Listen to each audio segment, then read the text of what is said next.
بسم اللہ الرحمن الرحیم. ناظرین السلام علیکم. میں امید کرتی ہوں کہ آپ سب خیریت سے ہوں گے.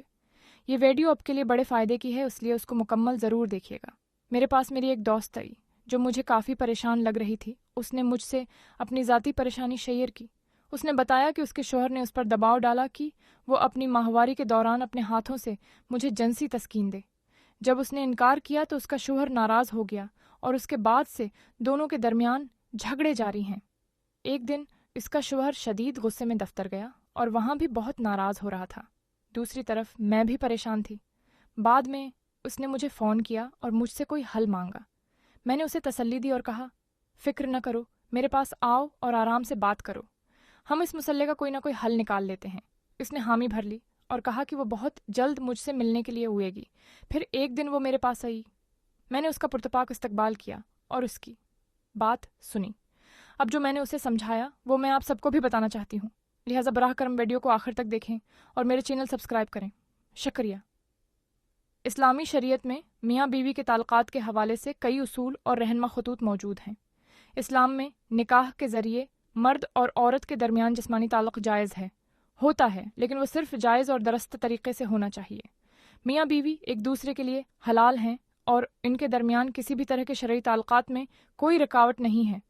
تاہم اگر عورت حیض یا حمل کے آخری مہینے میں ہو اور جماع ممکن نہ ہو تو سوال پیدا ہوتا ہے کہ کیا شوہر کی شدید خواہش کی صورت میں بیوی کے ہاتھوں اس کی تسکین جائز ہے یا نہیں.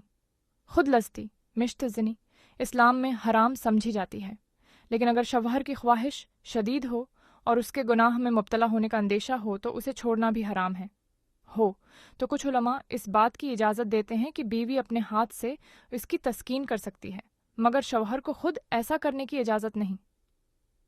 اسلام میں جنسی تعلقات کا بنیادی مقصد نسل کو بڑھانا اور میاں بیوی کے درمیان محبت اور سکون قائم کرنا ہے. اس اصول کو مدنظر رکھتے ہوئے اگر میاں بیوی باہمی رضامندی سے کسی عمل کو انجام دیں اور وہ اسلامی تعلیمات کے خلاف نہ ہو تو وہ قابل قبول ہو سکتا ہے، لیکن بنیادی شرط یہی ہے کہ دونوں فریقین کی رضامندی ہو اور کسی بھی غیر شرعی عمل سے اجتناب کیا جائے. یہ تمام باتیں میں نے اپنی سہیلی کو سمجھائی اور ان باتوں کو سننے کے بعد میری دوست کو سمجھ آ گئی اور وہ مطمئن ہو گئی.